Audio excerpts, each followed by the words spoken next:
Assalamualaikum warahmatullahi wabarakatuh. Perkenalkan, nama saya Fuziana Delana Putri dengan NIM 2305878.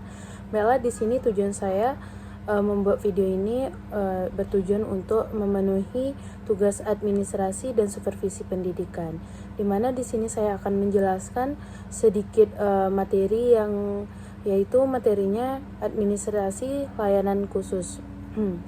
Yang pertama, di mana pengertian administrasi layanan khusus itu merupakan bagian dari administrasi pendidikan yang berfokus pada pengelolaan berbagai fasilitas dan pelayanan non-akademik yang disediakan oleh sekolah atau perguruan tinggi guna menunjang kelancaran dan kenyamanan proses belajar.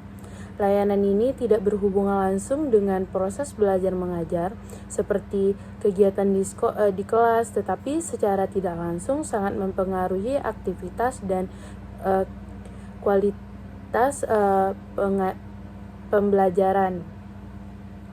Layanan khusus disebut juga dengan khusus karena disediakan dengan memperlakukan yang istimewa, terencana, dan bertujuan untuk memberikan kenyamanan dan mendukung peserta didik secara menyeluruh, baik dari fisik, emosional, sosial, maupun spiritual.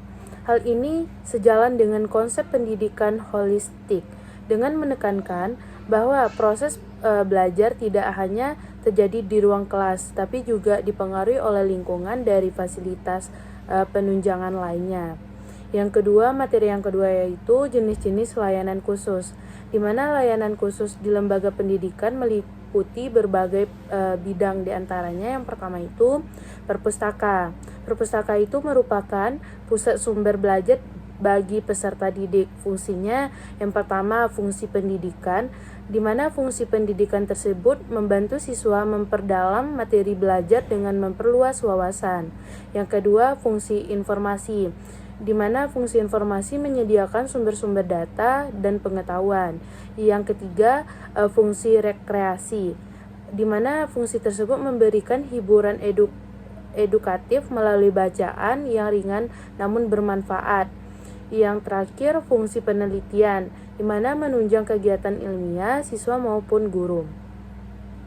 Namun banyak perpustakaan di sekolah atau kampus yang masih belum memadai, baik dari segi koleksi, fasilitas fisik, akses teknologi maupun tenaga pengelola profesional. Akibatnya siswa kurang termotivasi untuk mengakses perpustakaan tersebut.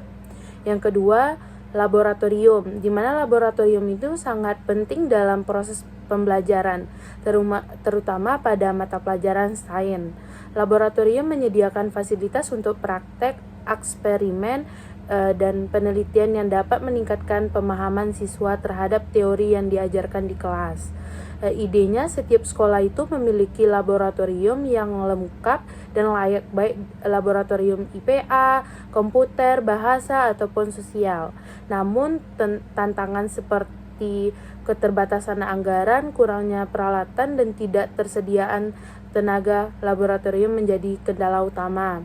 Yang ketiga, UKS atau usaha kesehatan sekolah, di mana UKS tersebut berperan sebagai pusat layanan kesehatan di sekolah. Fasilitas ini memungkinkan penanganan pertama bagi siswa yang sakit saat sekolah.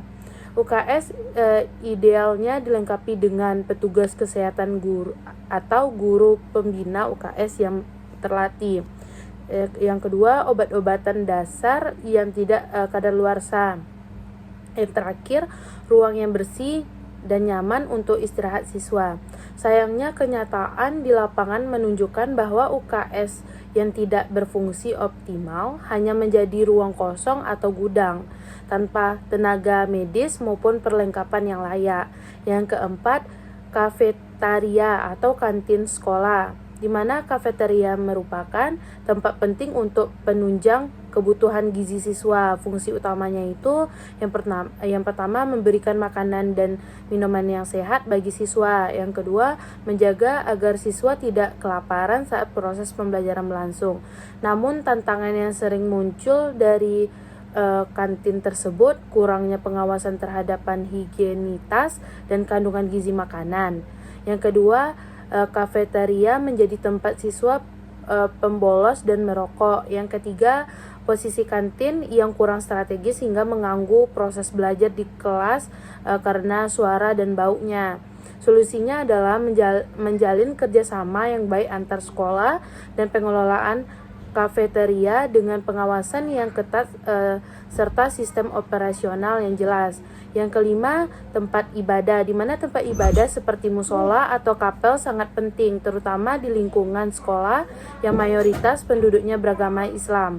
Tempat ibadah yang bersih, tenang, dan mudah diakses seperti membantu siswa menunaikan kewajiban agama tepat waktu, menjadi ruang refleksi dan pembinaan spiritual, mendukung keseimbangan antara kegiatan akademik dan keagamaan.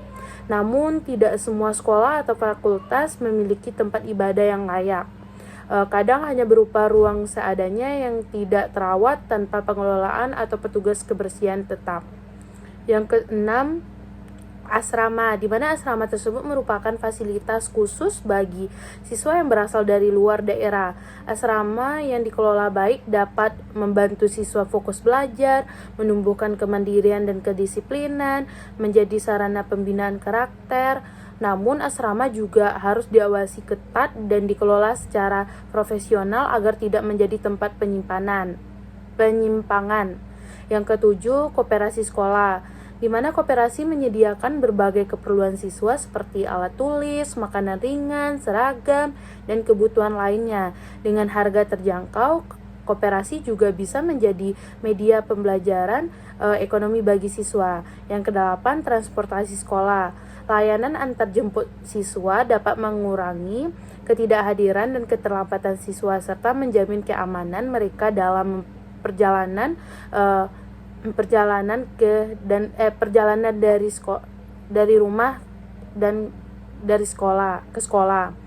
Yang kesembilan, toilet, di mana toilet itu merupakan fasilitas dasar namun sangat vital ya.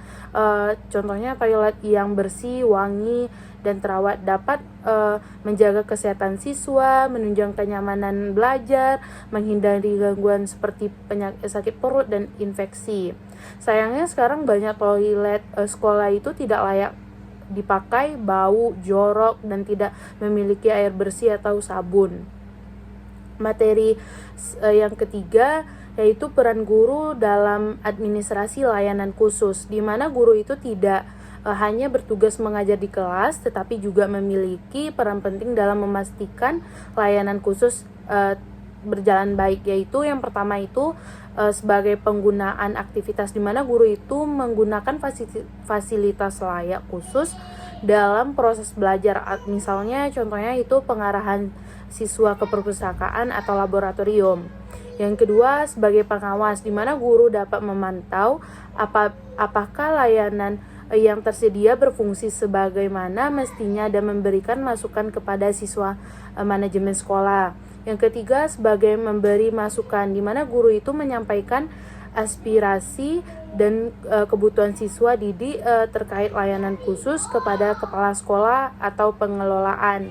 Yang keempat, sebagai pengelolaan pendamping, di mana dalam beberapa khusus guru juga bisa diberi tugas tambahan sebagai pembina atau pengelola unit layanan seperti koperasi, UKS, atau pembina asrama. Yang kelima, sebagai mediator, di mana guru itu dapat menjadi penghubung antara siswa dan pengelola layanan, membantu siswa itu menyampaikan keluh atau kebutuhan mereka. Yang keenam, sebagai inovator, di mana guru mendorong optimalisasi layanan melalui inovasi, misalnya mendorong pemanfaatan teknologi digital di perpustakaan atau laboratorium virtual.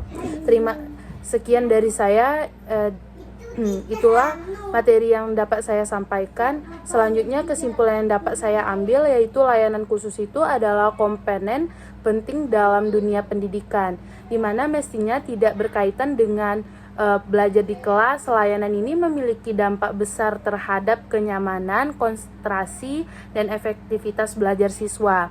Tetapi layanan harus dikelola dengan serius, profesional, dan guru sebagai ujung tombak pendidikan harus dilibatkan secara aktif dalam perencanaan, pengawasan, dan pemanfaatan layanan tersebut. Sekian dari saya. Bila ada kekurangan, mohon maaf. Billahi taufiq wal hidayah. Wassalamualaikum warahmatullahi wabarakatuh.